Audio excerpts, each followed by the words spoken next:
Are we going live? Yeah, we're Are live. we? Hello. Welcome to Simon no茶の間channel. This week on my channel, he is very kindly just got home from a rush job, which was unexpected, and he is with us tonight.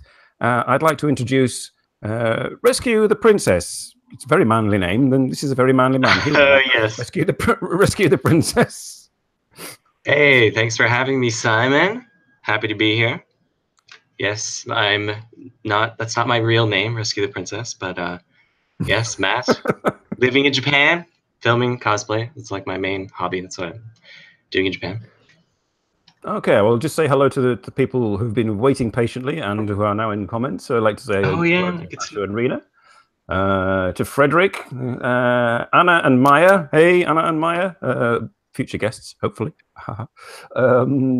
Tokyo Drew, Bernie, as usual. Don't know that guy. No, don't you know him? No, he can knock back a few. Yes. Ty's here. Hello, Ty. So, Ty. This is Matt. This is Matt, otherwise known as Rescue the Princess. I think I gave links in the advert, and there's a link in the description to his channel. If you haven't already clicked that and subscribed, do so, and you will become immediately familiar with what he does. And what he does is actually he's quite very good at it. Actually, he's a videographer of cosplay. We had a previous guest last week, also does cosplay, but Matt goes and films cosplay. We should get into whether he actually indulges cosplay later on, but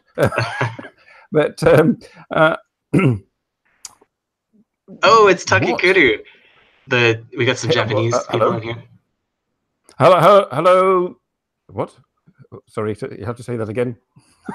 Oh, I just said the Japanese speaker in the comments I could see is one of my friends. Ah, okay. Hello, one of Matt's friends whose name I don't know. McD Filmworks. Okay. Yes. You probably know all the answers to these questions, McD Film. Yeah, anyway, he's like the other guy. So for the benefit of viewers who don't know. My first question to Matt is, at what age did you first become aware of the world of cosplay? I mean, it's not something you see on children's television, for example. So at what age did it sort of enter your consciousness? I don't know, probably like a long time ago, just like playing video games.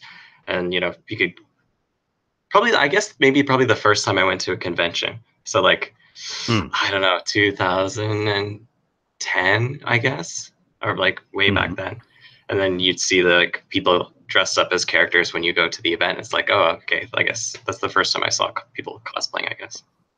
Yeah, but I was not filming at the time, so it's just like someone going to the event and then it's just like seeing that for the first time. And what kind of impression? I mean, did you think, oh wow, or do you think, oh, okay? Well, I mean, as a gamer and like someone who knows the characters, I think it's kind of cool to like see the characters come to life. So I never thought it was like weird or anything like that. So I was totally down. That's good. Yeah. So this leads me directly onto the second question. Going quickly here. So yes, you're a gamer, and your channel started out really reviewing games, if I'm correct. Yeah.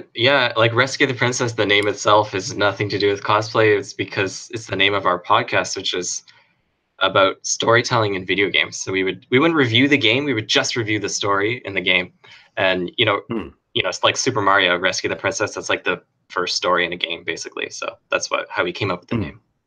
But yeah, so it was a podcast for like a few years, and then we actually did like panels at a convention where you talk and then people come into the room and stuff like that. So we did panels like for our podcast, but during the convention, people are cosplaying outside, and like we had our camera set up for our podcast, but like during breaks, I would just like take my camera and go, hey, let's film these people for fun.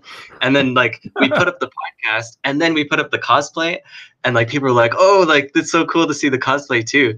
And eventually when we kept going to conventions, I would like stop doing the podcast and just film. So that was kind of like you deserted. You deserted. Yeah, I deserted the podcast crew basically. Yeah, I mean, so yes, because is it still going? I don't know, because I clicked on rescuetheprincess.net and it's 2017, I think was.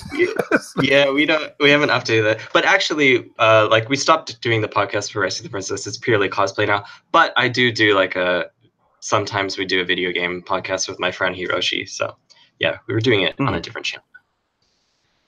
For those of you who are familiar with this show, Hiroshi was my guest from a couple of months back. Zero to Hero, the musician. So Yes. he's actually a colleague of Matt's. Yeah.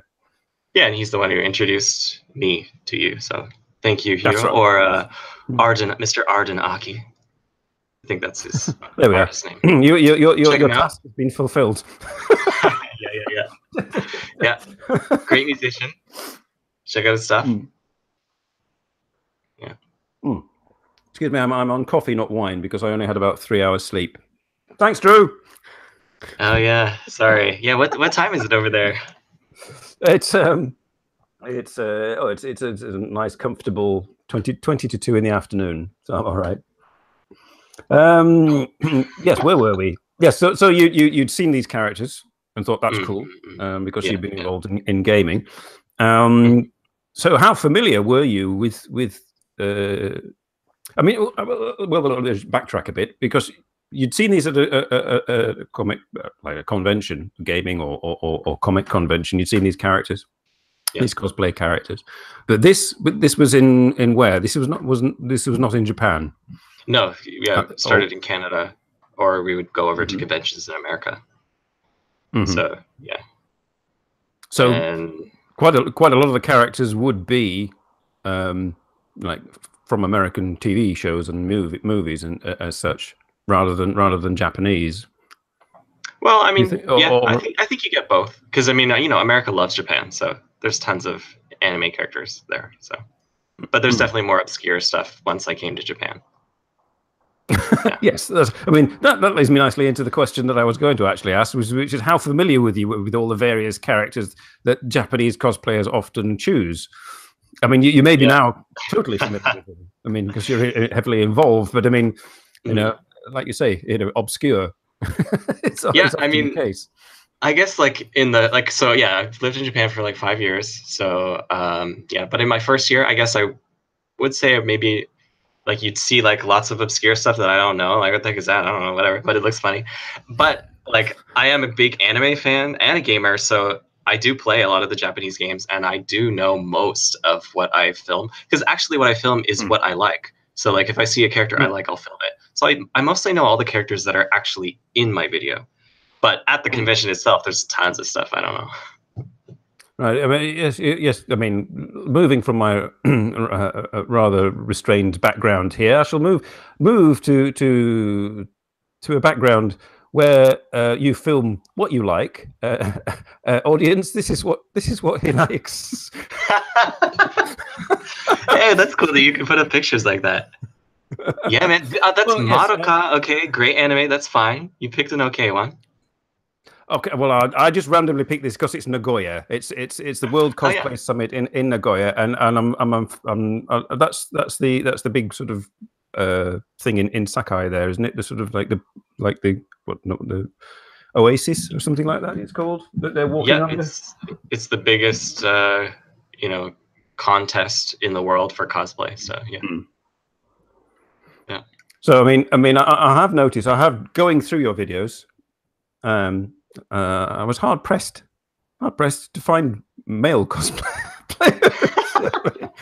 Yeah, I have to get comments too. People are like, "Well, why do you only film the girls? Like, where's all the guys? Like, come on."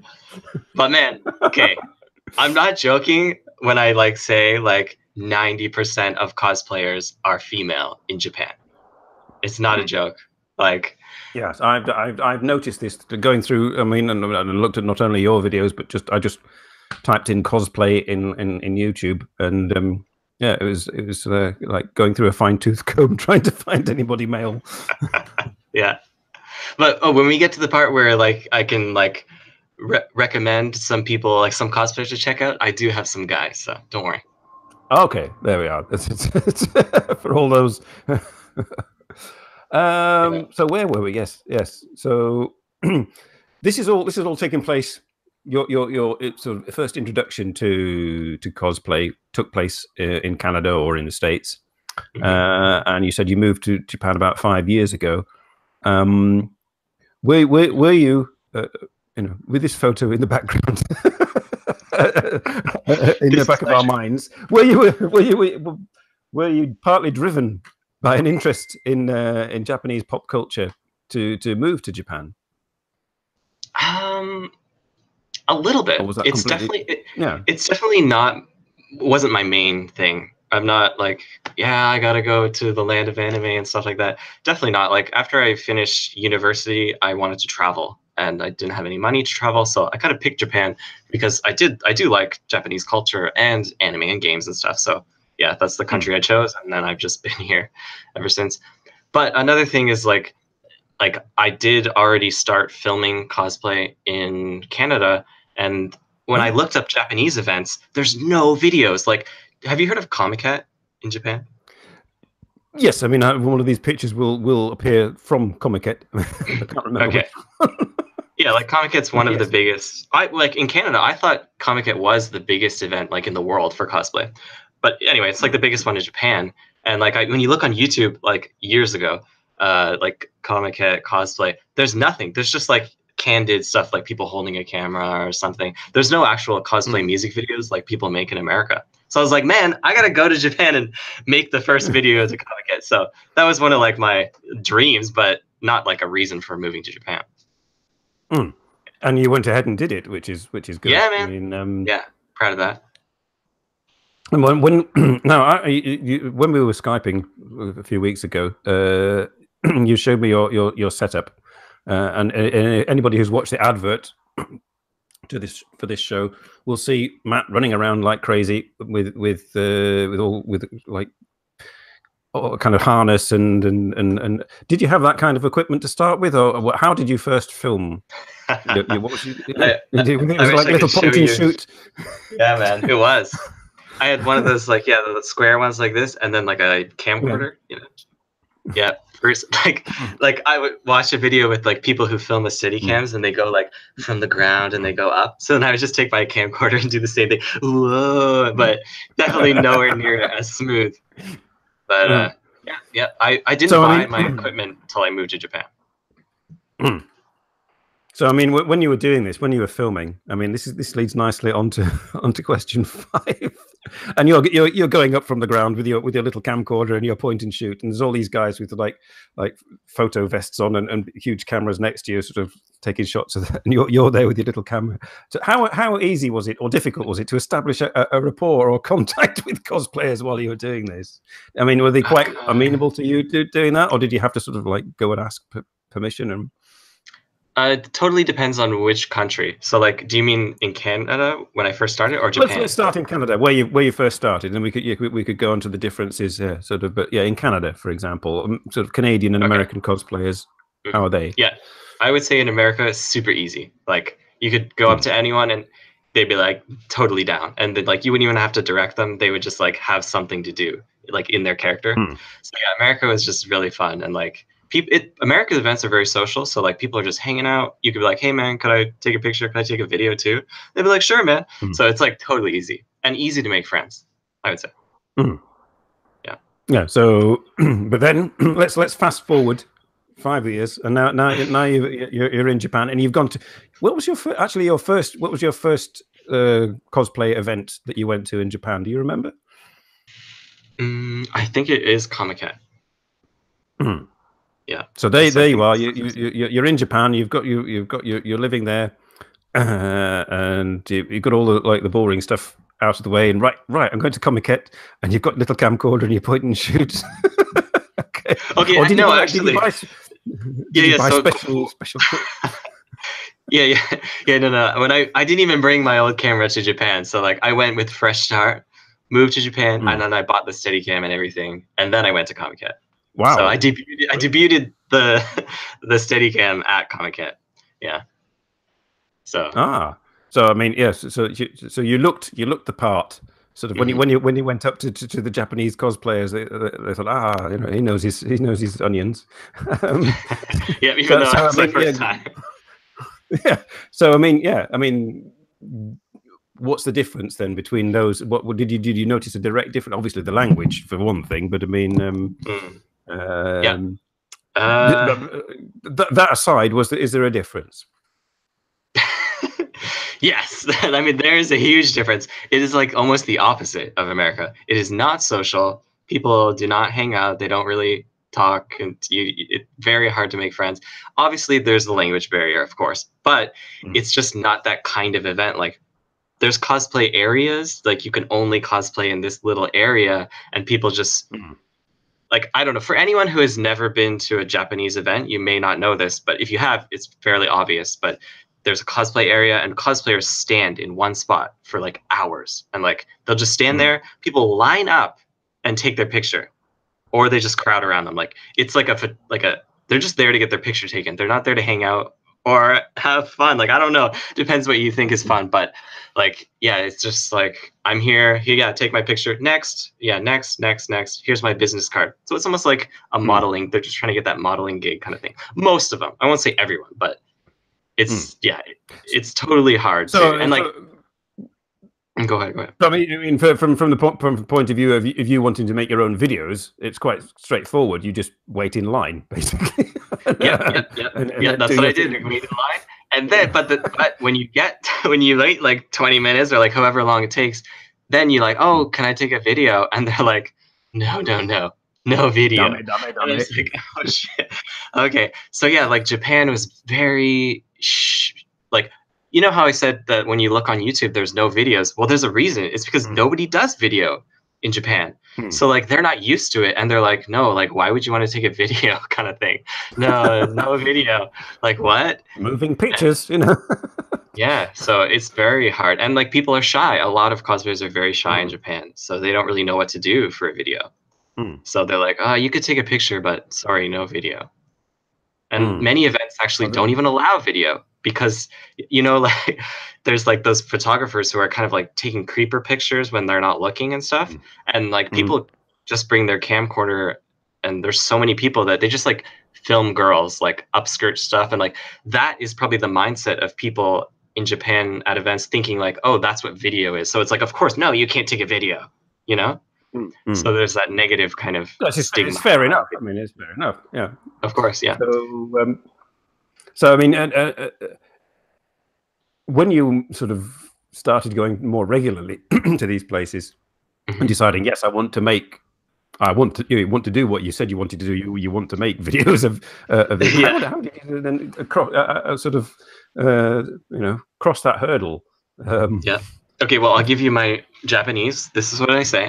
This is what I just translated. Can I take a video? Like, first I tried to say like video, but they don't even understand that sometimes. Like video. Yeah, video totomo ii desu ka? That means like, can I take a video? And like that usually gets across. I guess also doga. Doga? Nico doga. Yeah, exactly. Dame. No. Gomenasai. No, but yeah, so I learned that one phrase, and that's why I basically asked everyone. I was just like, can I take a video? And like some said yes, but some was no. But like the people who said yes, I'd be like, okay, so kind of, I couldn't speak Japanese when I moved to Japan, so I just like, can you do this pose? Can you do this gesture? And they do it. And once I finished my first video, the next convention, I have that video to show them. Like, hey, can I take a video? And they'll even people who say like, no, I'll be like, it's like this, like kind of thing. And once they see, they're like, oh, like that looks cool. And they're like, yeah, yatte mitai, like let's try. And so it's gotten a lot easier over time. It's good thinking there. Good thinking. I mean, another sort of thing I was wondering about. No, I can't speak Japanese. Getting a rapport with cosplayers. I mean, I noticed in a lot of your videos, you cosplay as a gaijin photographer. And that's my cosplay. Yeah, but I have noticed one or two, you do appear dressed up with a wig, I mean, and has this helped in any way? I mean, for example, sort of like being one of them, if you like, being one of them, being a cosplayer. I mean, has it helped you? I mean, to establish a rapport, or are they more happy with you just being a? What video was that? I don't remember being in my own video. I don't know. There was an outtakes video, and I think it was you. Everybody was sort of dressed in waiters' uniforms or something, and there was something Death with a Parade. white wig on. Okay, yes, I have done one video. Yeah, you're right. I forgot about that. Yeah. I mean, in America, when I didn't film and just did podcasts, yeah, me and my friends would cosplay a bit in Canada.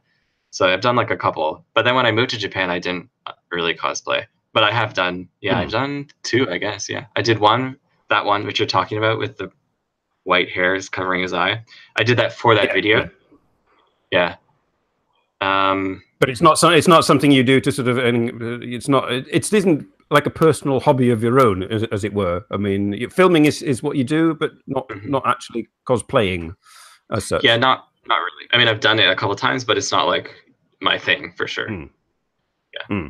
But yeah, it's funny because like I would in America, I would cosplay but I would want to film and cosplay, so I'd have my Steadicam like over the whatever character and then try to film. But usually I can't do it; it's like too complicated. But yeah, a lot of people say like, oh, you're the only one that dresses up and films. I'm like, oh yeah, thanks, man. I'm trying, but yeah, it's too hard in Japan. It's way too crowded. So yeah. Yes, I know. I mean, there was one in Tokyo a couple of months ago that Drew filmed. It was just absolutely sort of crazy sort of amount of people there. Yeah. Yep, that's another huge difference is the amount of people and like there's no space. So I mean, these cosplayers who are standing there for hours and hoping to get photo shoots and make a name for themselves. They were aiming to make a name for themselves because they're aiming to become professional cosplayers, which is something I didn't realize was a thing. I mean, when you go to these conventions, I mean, would you say that it's quite a lot of professionals or people aiming to be professional cosplayers are there, or is it a good mix of amateur and professional? I mean, most of them are amateur for sure, but there are like some, like models and stuff that work. Like usually, like at events, there's like the outdoor cosplay area, and then indoor, like at whatever event, there's like booths of whatever's going on, and at the booth, cosplayers are models for those things. So like that's the kind of work they get, and they were like people who were originally just outside getting their picture taken, and eventually became big enough that they would get work through that. Yeah. So, because it is a thing. It is you can make a living from it. I mean, if you become high enough in the sort of rankings of cosplay. Yeah, but it's very hard. Like there are very few, I would say, professional cosplayers. There's cosplayers who get freelance work and like modeling gigs, but there is like hardly any actual people who do it for a living. Like that's all they do. I would say it's very few. It's supplementary, by day office worker, by night cosplayer.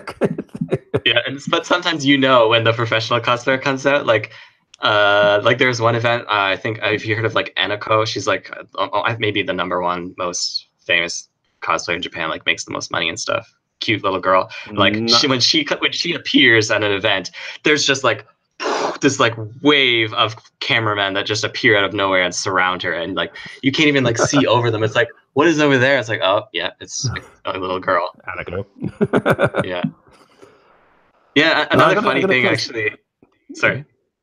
Another funny thing is that like at events, I was saying like people like photographers, they like crowd models around, like some wait in line, but then also they create these like circles around them and stuff. And like when I'm filming, like I can see all these like circles and stuff, and I often don't even need to go check out what it is because it's always just like some girl in a school uniform or like something. It's just hardly anything. Like that's what people are interested in shooting in Japan. The guys are just like standing there and there's no line for them. So oh yeah, man. Right. I try to film the guys because no one else is. Hey man, how's it going? Enjoying? You're just standing there, but yeah. Right, I'm going to switch to this one. This is, I mean, now some people will know who this is. I know who it is. You know who it is. People in the audience might know who it is. But I mean, is it something that's familiar in Japan? I'm just a sort of side question here. This is, to me, this outfit looks quite professional. It's like something that they put, you know, more than just like bought it at Don Quixote. You know? Yeah, like what's his name? Actually, I don't know the exact maker of this one, but there is like professional makers who make this kind of thing. This girl is very famous for Metal Gear cosplay. She's like the queen of Metal Gear cosplay. So yeah, her stuff is really well done. Like I do know like a cosplay maker. His name is Gami-san, and like his quality, like he made that mask as well. Like I don't know if it's that exact one, but like he made that character's mask, and it's just like very professional, and cosplayers will pay him to make like props for their cosplay. I mean, how familiar is something like? I mean, this is another question leading into another question that I haven't got written down here, but the difference between, like, well, we touched on it earlier about there's lots of obscure Japanese cosplay characters, which you've now become familiar with because you play the games. But there's a lot of, like, you know, apart from the major Western things like Marvel or Star Trek or that kind of thing, there are a lot of games that don't necessarily, that a lot of Western people would be familiar with, but they don't get a lot of cosplay in Japan. Do you think Metal Gear is one of those? Wait, sorry. Metal Gear is one of the ones that is popular. One of those that is it as equally popular in Japan as it is in the West? But would a lot of Japanese gamers know, or Japanese public know who this character was, for example, or would you go, oh well, that's cool, but who is it? Yes, I would say Metal Gear is one of the ones that most people know. Ah, okay, so they're safe in doing this one. Yeah, Metal Gear is pretty well known. Now, I'm going to jump to something here. I'll stay with this photo. I've got no photo for this. This is question 9. Omi Gibson, by the way. Who? Omi Gibson is the model in that picture. Ah. Omi, right, there you are. Matt may provide a link for those wishing to. But my next question is I mean, they go to all these conventions. They're conventions. They stand for hours.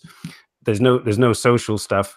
So this is kind of like begs the question: do cosplayers party hard? What do you mean? Do they party hard? I mean, you know, how do cosplayers let off steam? Sleeping. I mean, I don't know any cosplayers in person. I mean, you do, but I see. Come on, give us all the dirty secrets. You know what happens? Oh yeah, all those secret after parties that cosplayers go to after the events. I don't know, man. I mean, they're not like these different people. They don't invite you. You know, oh, it's that photographer. Don't let him in. You know, damn it. Yeah, only cosplayers only. No, man. Like actually, like for one example is like in Japan, there is actually these kind of after parties that people go to after events, and like anyone can really be invited, and you just kind of pay for the dinner. And it's usually cosplayers that are at an event, and they all meet up after and just hang out and talk. And it's just like, you know, like a izakaya in Japan. So like, you know, ordering small foods and stuff. And yeah, it's just kind of like a big dinner hangout, and like they have these things, and they also have like get-togethers that are like set up on different days, and like it's mostly all cosplayers, and they're just like, I don't know, playing games and stuff, like a game party kind of thing. But I mean, I'm not like in costume. No. Too much. Yeah, all these cosplayers. I just had this vision of an izakaya filled with like anime characters. Nah, man, it's way too much work. Like it's exhausting for cosplayers. So like after the event, they just want to take it off and like relax. They're like dead. Like even just standing there all day. You know how hot it is in Japan too. Like it is just crazy exhausting. So yeah, after the event's done, they just go home and sleep basically. So this leads nicely into my next question so they do hang out together. Is there a kind of like a cosplay community, or even cosplay video maker community? I mean, I don't know whether he's still in comments, but your colleague. I mean, he may be lurking. But, I mean, it's probably really difficult. I mean, is there a sort of like a? We've got the YouTube community. Is there a cosplay video maker community? There is in America.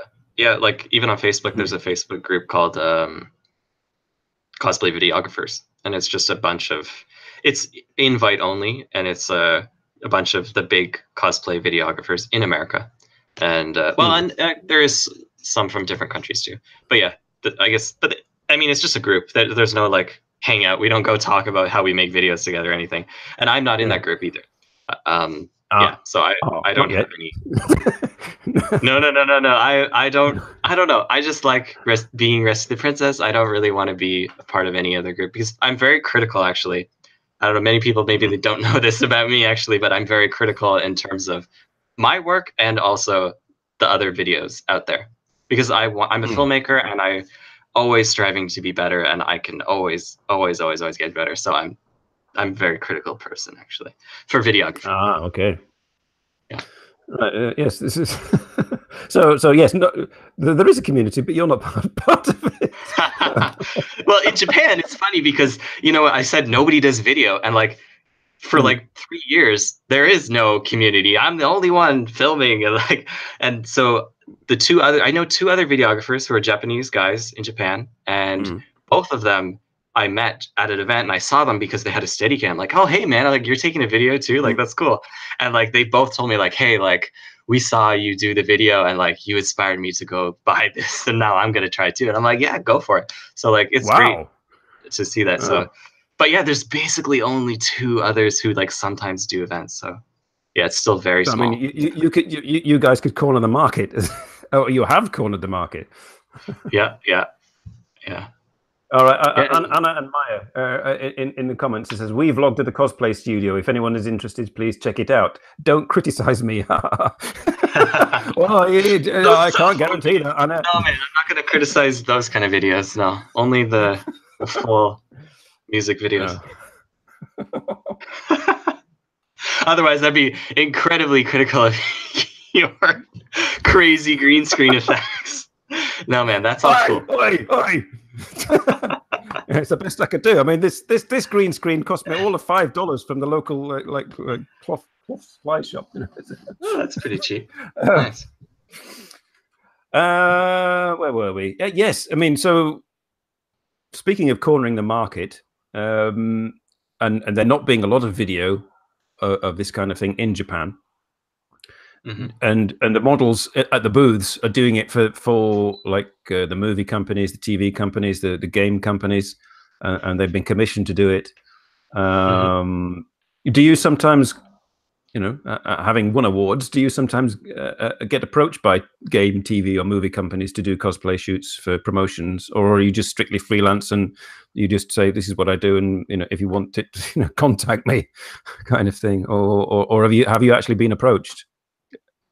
It depends what kind of video. Like, I haven't done work that is a cosplay video for work. All the cosplay videos I've done are for just like as a hobby.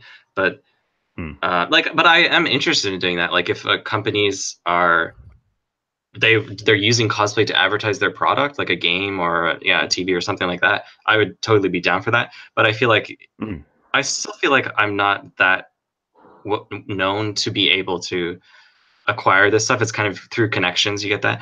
But I do a lot of freelance video work in Japan, but that's not for cosplay. But it's through my cosplay channel. Like, they'll see the video and like, oh, that's you have good quality video. Hey, do you want to make a commercial for my company?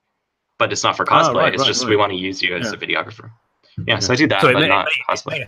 It may happen, but it's not something that that you're not getting contacts at the moment, but it's you're putting, you're just hoping and putting feelers out and letting it occur naturally, sort of thing. Yeah, I mean, obviously it'd be cool to do what you do, like do what you love as your job. That's obviously the ideal. Oh yeah. I mean, nobody pays me for this.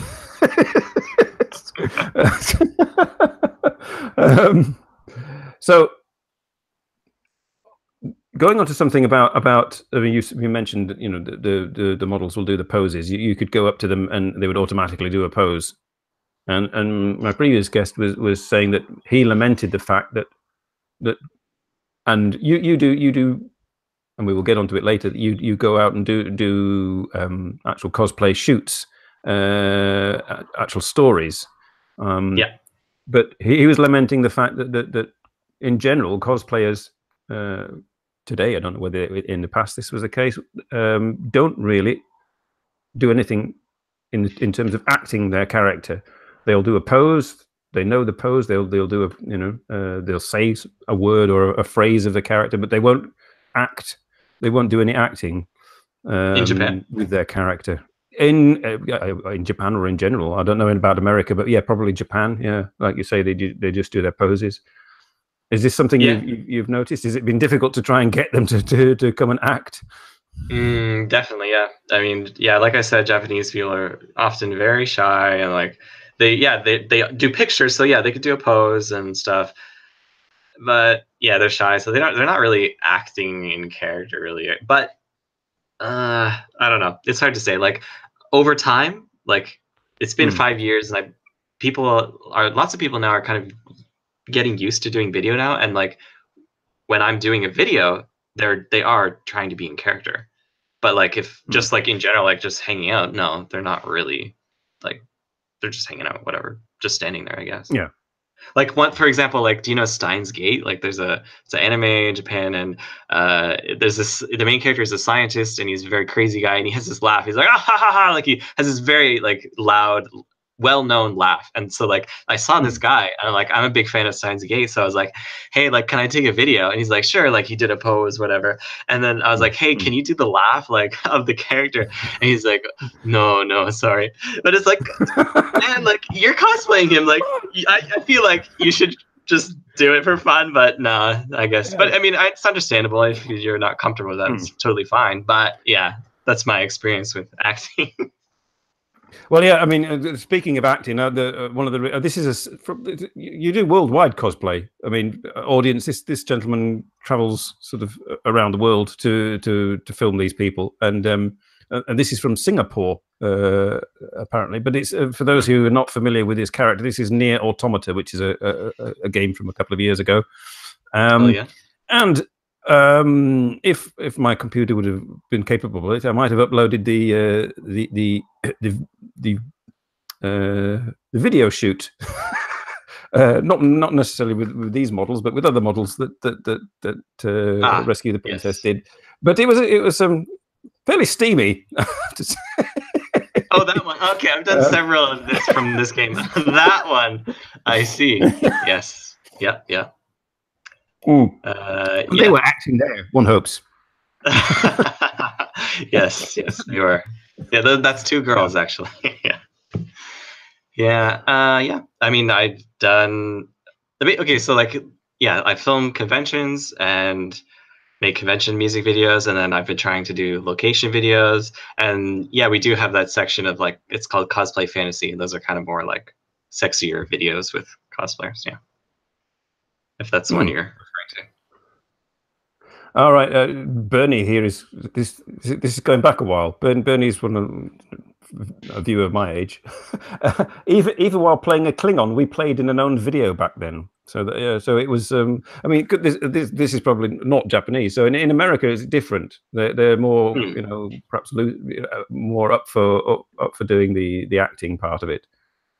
Yeah, in America, it's great. Like there's one event I go to every year in America, in Washington, and it's like a breath of fresh air having lived in Japan and then going once a year to this American convention, and like everyone's just like in character and doing stuff, and they're willing to do crazy video stuff and like joke around, and like it's like, yeah, like freedom, I could actually direct this time and like get people to do stuff.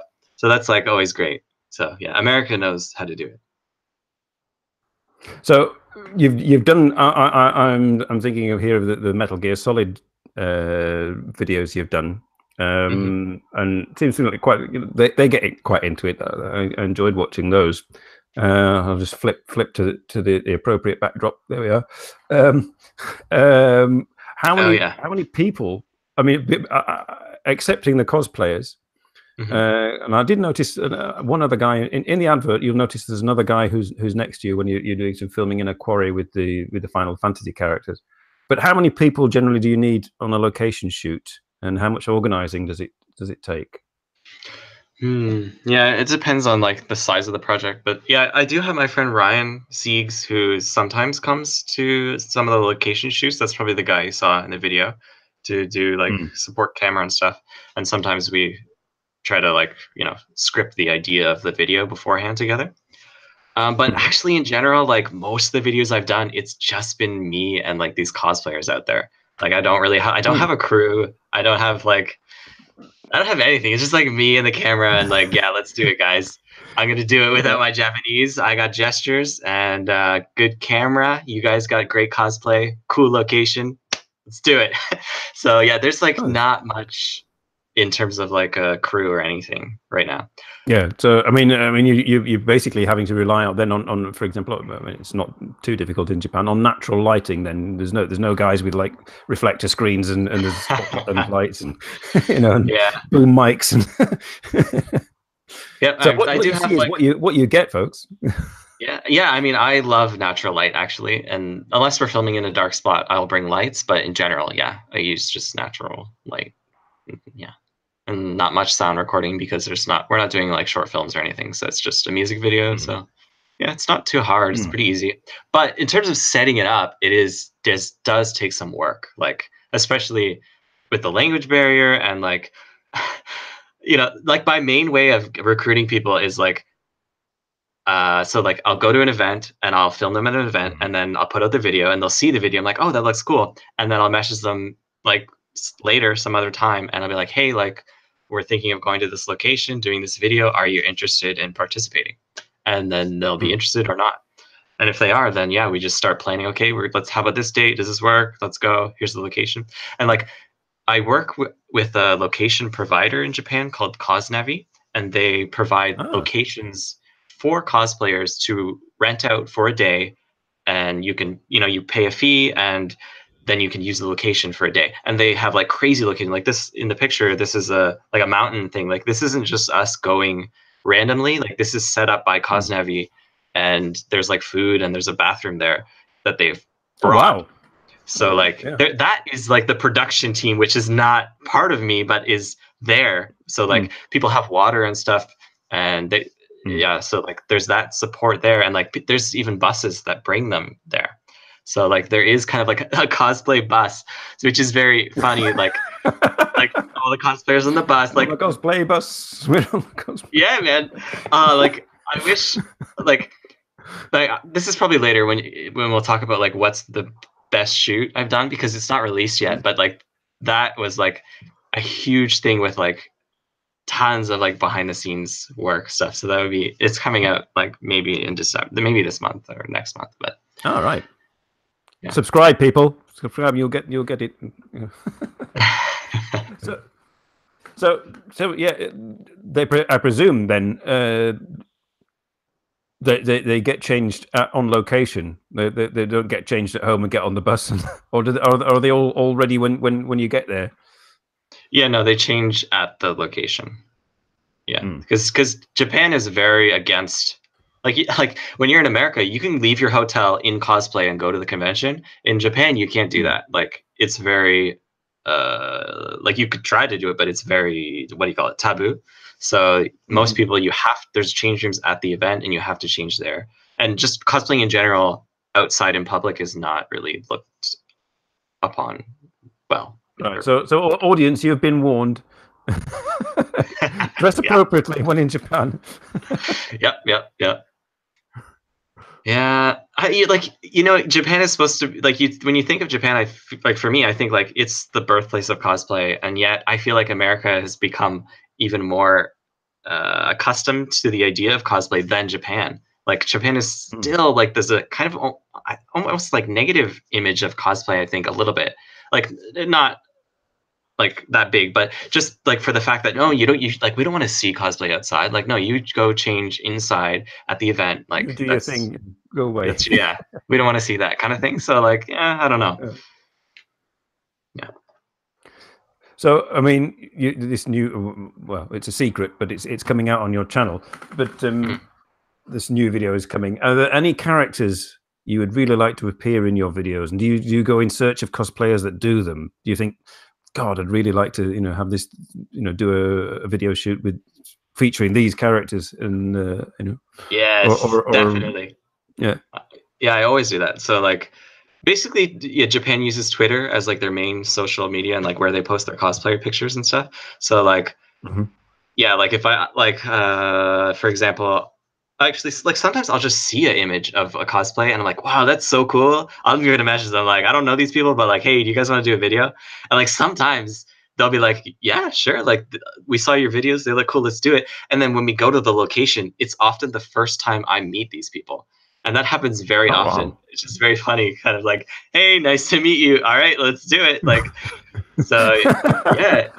And like, yeah, if I want to make this video, like I'd really like to, for example, like I really want to make a Kingdom Hearts video. I saw these people on Twitter or at an event and I'll message them like, hey, like, do you want to do it? Mostly I search for people who have already made the costume, and they're more willing to do that. So yeah, I was going to say, I mean, if they haven't made the costume, you wouldn't know, I suppose, presumably. I mean, it could be, you couldn't tell them apart, sort of. And I also get requests to do it. Like people ask me, they're like, hey, like we want to make a video with this cosplay. Like, are you interested in making our video? And so like that's how some of the videos are made too. So I mean, we've touched on it briefly before, but I mean, could it? You have to pay for this location services, this Cosnavi, presumably. You have to sort of give them some money for their facilities. Yeah, but I mean, do you get anything in return? I mean, basically my question is it self-financing? Can you break even if you're doing a cosplay shoot? Or is it just like your savings? That's it. This is what you spend your money on. But this is why you just have cheese and onions in your fridge.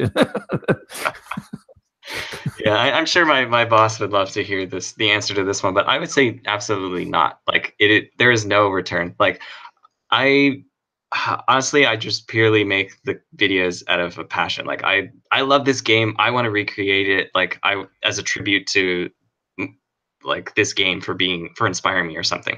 So like almost all the videos are just like, yeah, let's do it for fun. Like we're not making money from it, but it's fun. It's what we love. So that's why we do it. Like the only money transition would be us like for example, this studio, like I have a collaboration with them, so I can use this studio for free. So I don't have to pay them because our video is like an advertisement for their place. So like other people will see like a good video featuring this location, like, oh, I want to go here too. So like Cosnavi makes money through that.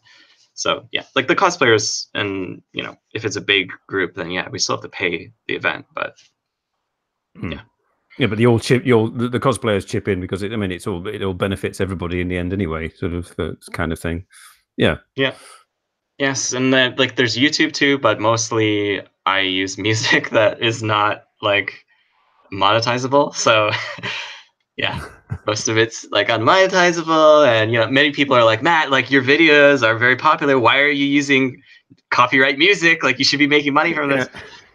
Yeah. And I don't know. Well, I mean, you have a composer colleague. I mean, come on. Yeah, I know. Yeah. I definitely would like to do collaborations with other artists and stuff too. Yeah, for sure. So if you're still watching Arden Aki, get your finger out and give him some news. Yeah, man, we'll do something for sure. He's great. He could just come up with stuff, and yeah.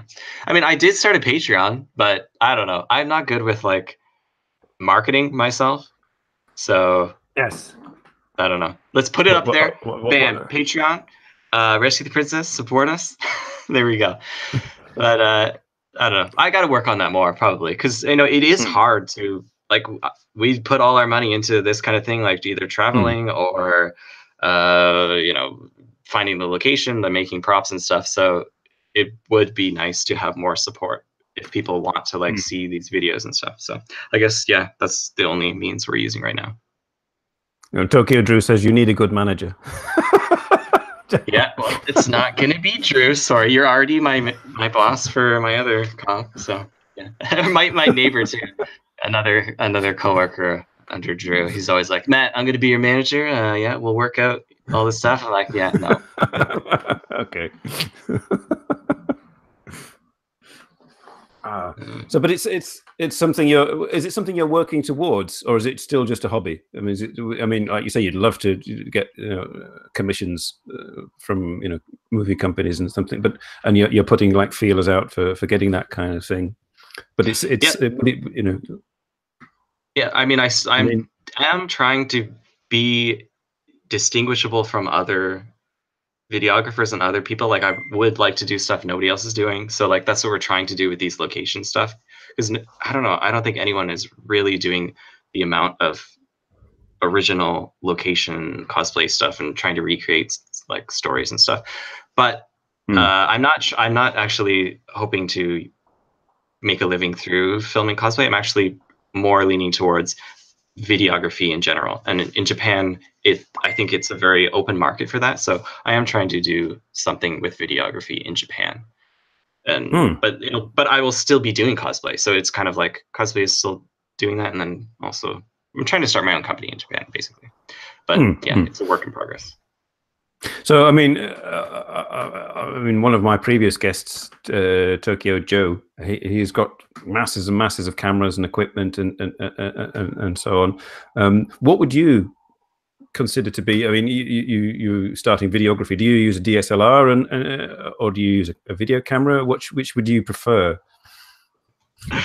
Sorry, I'm just laughing at these comments. Sorry, a quick shout out to my awesome boss who's always giving me time off so I can film these videos. So in part, these great videos are thanks to this guy here. Okay. There we go.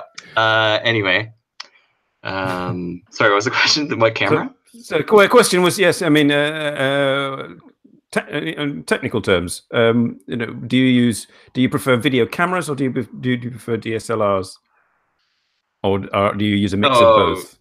No, I just use a DSLR. Yeah, most of my videos were filmed like on a Sony A7 IV, but it since is destroyed. I actually destroyed that camera during a cosplay shoot. Very, very proud of that. I mean, it lasted 5 years. I one time, here's a good behind the scenes story. I often film upside down, so like the camera is down here to get like low angles and stuff. And like we went to a beach one time, and like I'm like filming like just over the water, and then like a wave came and just like whoosh, like hit the camera. Oops. Like, oh shit. But that actually didn't damage it. And then I also brought it to this desert event called Burning Man in America, and like tons of sand is just like sand, and that all got in the camera too. So I don't know. It's just slowly been destroyed. So your next investment will be a protective case. Yes, but I do have a new camera, so it's another DSLR. It's an upgrade. It's a camera that can totally see in the dark. So I'm looking forward to do more dark location shoots because it can totally handle the low light. Yes, I mean, yes, I can notice quite a lot of the videos, obviously for the lighting purposes, take place during the day. Yes. Yep. We have a big dark video coming out. That's the big one I was talking about earlier. It's coming soon. I'm very excited for it. It's my biggest project of the year. You want me to just like tell you what? Should I say what it is? That would be a nice exclusive for this show. Rescue the Princess is coming up with a very big project, and well, it will be in my opinion. Other people might just be like, "Oh, what the hell? I don't care about that."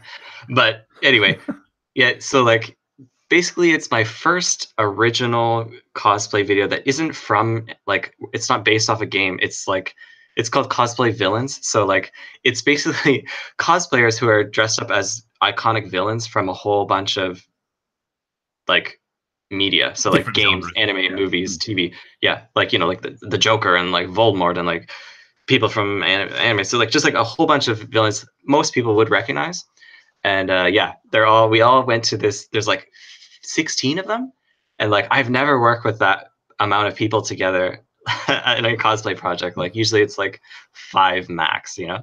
And so yeah, they all came to this abandoned hotel, which is in Yamanashi, I guess. And it's like this super cool location. It's really dark, and like it's in a forest, like surrounded by a forest. This like abandoned building, whatever. So like all these villains are coming and they're gathering, and we wrote a script for it, and we had a crew. Our first time we had like 3 cameramen.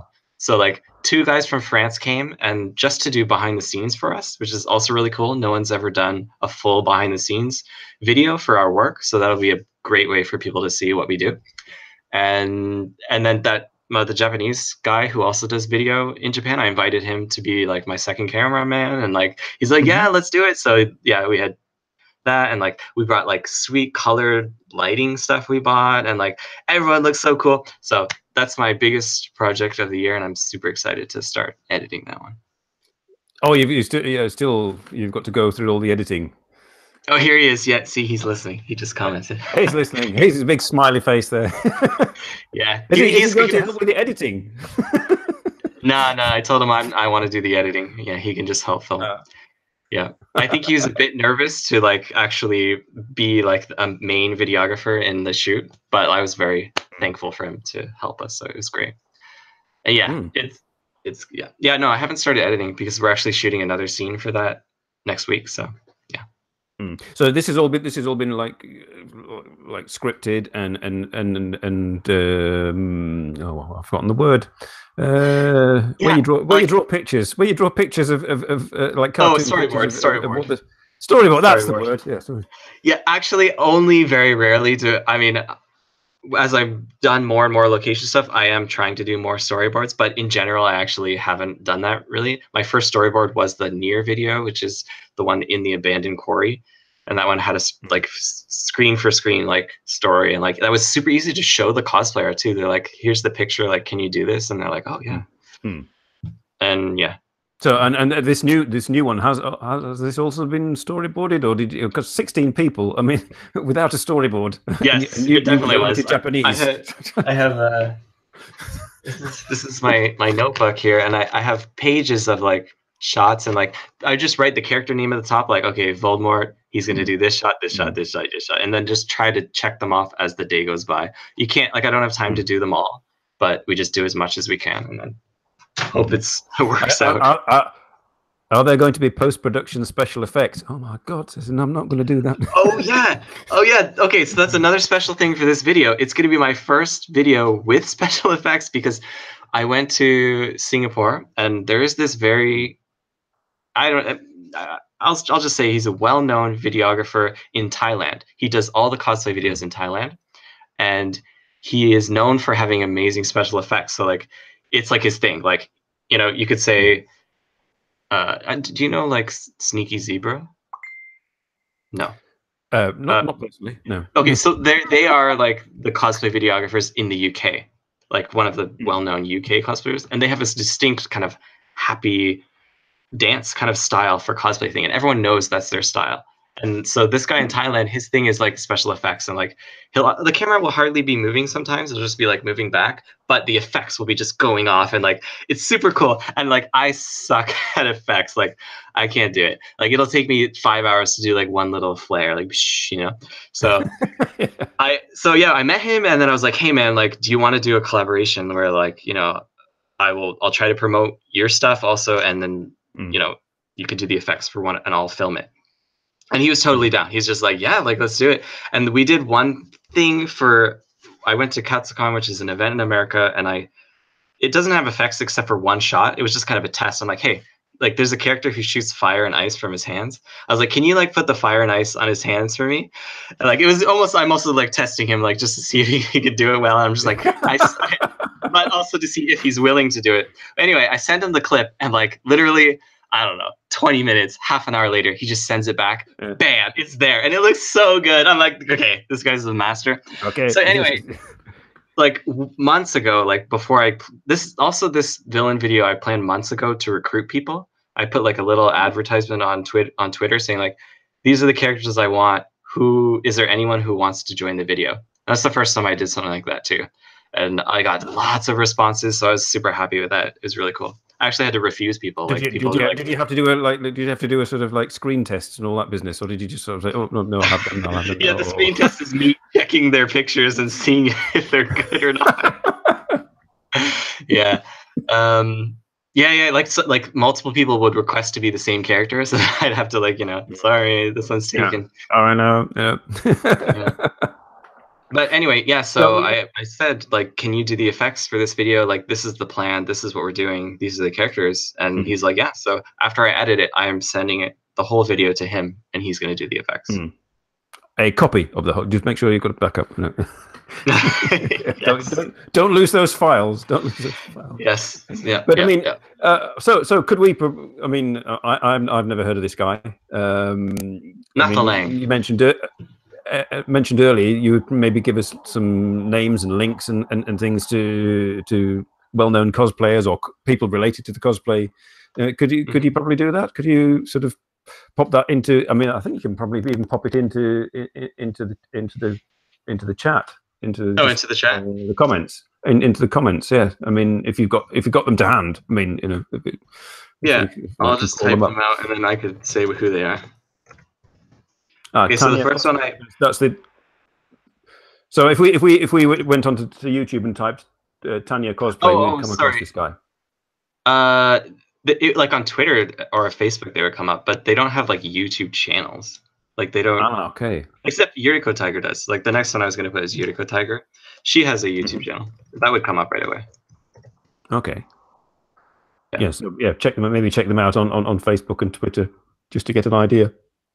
Yeah. So yeah, Tanya is like one of the first cosplayers I met when I first moved to Japan, and she was just like really down to do videos. She was like very interested in doing videos specifically. So I was, every time I go to an event, I'd look for her like, yes, at least I have someone who will do a video, and all the others like, no. So yeah, and yeah, so she's like probably the person I've filmed the most, and she appears the most in almost all my videos. So yeah, I think she's great. So just out of my own personal curiosity, because I used your most recent videos as part of my advert, or two of your most recent videos, and it was mentioned in the description of that one, the Assassin's Creed in China one, that she was quite a famous cosplayer. The people in the comments were saying, "Oh wow, you've got so and so." I mean, is she quite well known?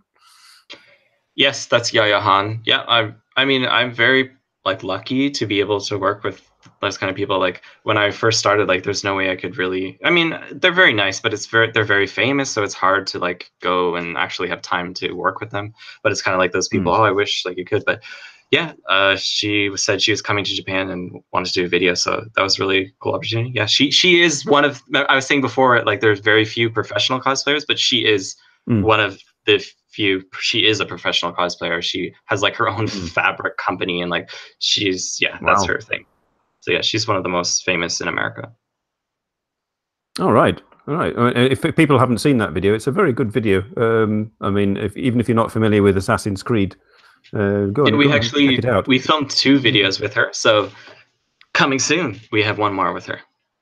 Ah, brilliant. Yeah. Good. Well, that's about kind of we've come to the end of our time here. We may carry on afterwards, after show, but if there's any questions from the audience still left, if Zero and Bernie and Drew and McD and Anna, if you're still there, if you have any questions, now's the time to ask. Waits and waits. There's a bit of a lag, but yes, I apologize, audience, but I didn't give you much opportunity to interact. And if you've got any questions, you can always go to Matt's channel and leave comments on his on his videos, and he will probably answer them for you. But I'd like to thank Matt. Oh, sorry. Yes, Karen. Does it say like how many people were in it? I don't see anything like that. We had 10 viewers at one time, and now we have 7. Oh, I see. It's right over there. I see. Yeah. And generally, what happens because it's. I mean, for me, it's a very convenient time of the day to do this, but it's not always convenient for my viewers who are in in Australia, Canada, and Japan. The ones in Japan generally, it's quite late. They're often doing stuff on Saturday night, so they'll tend to watch afterwards. Yeah. I see. But, yeah, makes sense. Well, I'd like to thank you very much. Yeah, thanks for having me. Rescue. Yeah, I tried not to go by that name. That's just the name of the channel. But in Japan, people are like, "Oh, Resupuri-san." I'm like, yes, no, that's not my name, Resupuri. That's the Japanese way of saying my name, by the way. That's what I was known for years. Oh, Resupuri-san. No, Matt. It's Matt. My name's Matt. Hey. Okay. Well, you need to put the Rescue the Princess in tiny letters and just like Matt in big letters on your channel heading. You know, that would help. I mean, what's on your business cards? That's the. I mean, do you have business cards? I mean, that would be. I do. Yeah, I give them out. Yeah. No, it's just for people who I meet. I don't really need people to know my name or anything like that. Rescue the Princess is fine because it is like a production studio name, so that's cool. But like as a person, oh, Mr. Rescue the Princess, like that's not really the name of me. Zero's just said he might call you that from now on. Oh, great! I should have said it. Sorry about that. Anyway, we would like to thank Matt for joining me, taking time out from his busy schedule. And for those of you not subscribed, go and subscribe. I'd like to say to Anna and Maya, if you like what you saw, contact me, and hopefully we can do a show together soon. I may not dress up. I may dress up. I don't know. I mean, if you dress up, I'll dress up. Put it that way. Next week on the show, I'm in negotiations with a previous guest. It all depends whether he's free next Saturday, but that will be Zeno Living from Kyoto again. We will be getting Strong Zero's ice cream and discussing philosophy, probably, as you do. But for now, I'd like to thank Matt for joining us, and I shall see you all next week, hopefully. Bye, folks. Thanks for joining. Oh, pressing the wrong button there.